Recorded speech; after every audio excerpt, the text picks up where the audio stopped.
innahum an rabbihim yawma'idhin lamahjubun. Asesi nuk është zjarri i xhenemit aq i vështirë sa është e rëndë për banorët e xhenemit që nuk mund ta shohin bukurinë e Allahut Azza wa Jall.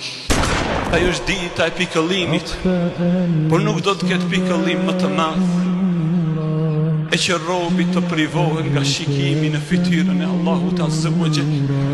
Allahu thot në Kur'an: kella innahum an rabbihim yawma'idhin lamahjubun. Asesi nuk është zjarri i xhenemit aq i vështirë sa është e rëndë për banorët e xhenemit që nuk mund ta shohin bukurinë e Allahut Azza wa Jall. Allahu thot në jetën tjetër: walau tara idh wuqifu ala rabbihim. E si kur ti shohish ata kur të qëndrojnë para Zotit të tyre, qala alaysa hadha bil haqq. Ai do të thota nuk është kjo realiteti dhe haku dhe e vërteta? Qalu bala wa rabbina.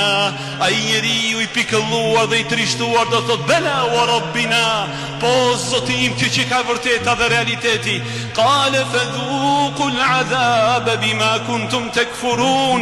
Atëherë Allahu do të thot shijoje dënimin me atë që ishe mendje madh dhe ishe përgënjeshtruesi argumenteve të Allahut dhe mendova se jeta ishte lojë dhe tallje dhe fjalët e hoxhës i marrë si lojë dhe tallje. Fadhuqu al-'adhab bima kuntum takfurun. Shijojeni dënimin për atë që ju ishi mohues dhe përgënjeshtrues argumenteve të Allahut Azza wa Jall. Andaj kishte thënë dikush prej të parëve ton, dënimi dhe azabi më i madh i banorëve të xhenemit është se ata nuk mund ta shohin Zotin e tyre Xhelle Xhelalu.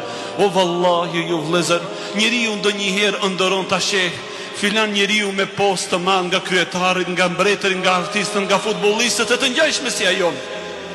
E në qoftë se ndodhen që ai njeri me peshë kaq të madhe kalon në sheshin e qytetit dhe ti nuk arrite që ta shohish atë, e ndjesh një lloj mbërzitie. Si ka mundësi që ai nga Amerika, nga Evropa, nga lindja dhe perëndimi erdhi dhe unë nuk e pash?